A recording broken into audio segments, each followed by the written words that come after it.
Justement, alors, puisque ce virus n'a jamais pu être isolé, quelle est la valeur du test de dépistage du sida et à quoi correspond le fait d'être séropositif ou non? Mais ce que le public croit très souvent, c'est que ce test identifie la présence d'un virus, ce qui est absolument faux. Ce test identifie uniquement la présence d'anticorps qui sont censés s'opposer à la multiplication de ce virus. Et en aucune manière, la spécificité de ces anticorps n'a pu être démontrée.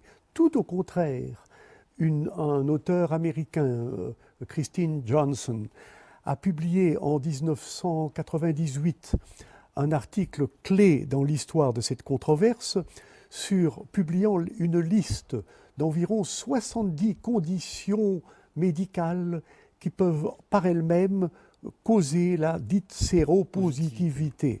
Et dans cette longue liste, vous trouvez la tuberculose, la malaria, la lèpre, prendre une vaccination antigrippale, tenez-vous bien, la grossesse, les grossesses multiples en particulier, et donc il y a une liste de 70, les transfusions sanguines. Alors, si vous mettez la malaria, la lèpre et la tuberculose dans les causes possibles de la séropositivité, vous imaginez que sur la scène africaine en particulier, on en trouve de très nombreux millions. Donc ce test n'a strictement aucune valeur, a uniquement permis de terroriser la population du monde entier et de justifier d'une façon qui ne peut être mieux caractérisée que celle d'un génocide pharmacologique, a semblé justifier la prescription à tous ces patients séropositifs de médicaments d'une toxicité tout à fait mortelle. En gros, donc, c'est assez effrayant ce que vous nous dites parce que, si j'ai bien compris, toutes les personnes dites séropositives à qui l'on prescrit des traitements très lourds sont des individus sains. Eh oui.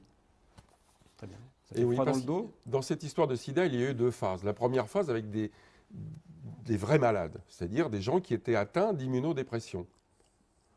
Il y a des gens immunodéprimés qui n'ont plus de système immunitaire, ceux-là, on les soigne. Bon.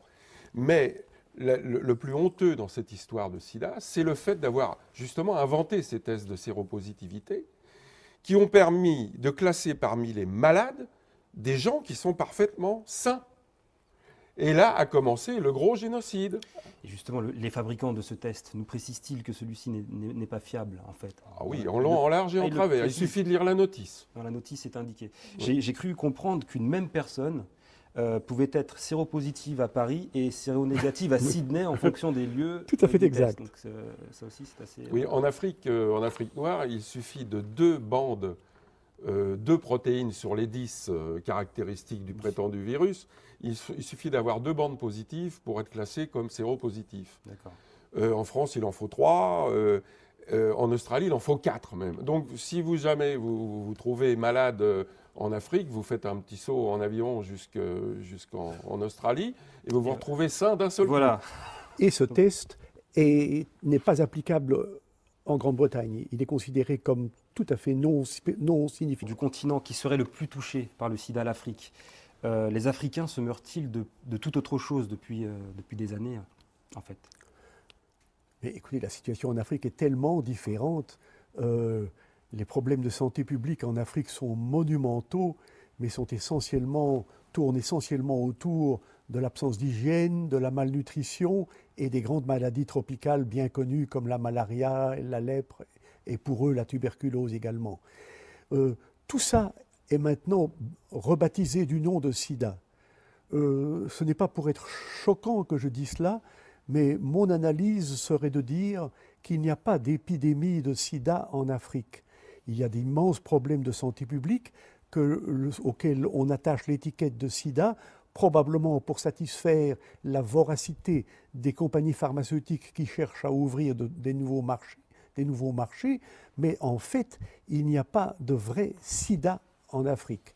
Je sais que c'est extrêmement choquant d'entendre cela, mais ça tourne essentiellement autour des problèmes d'hygiène publique, de malnutrition et des grandes maladies tropicales bien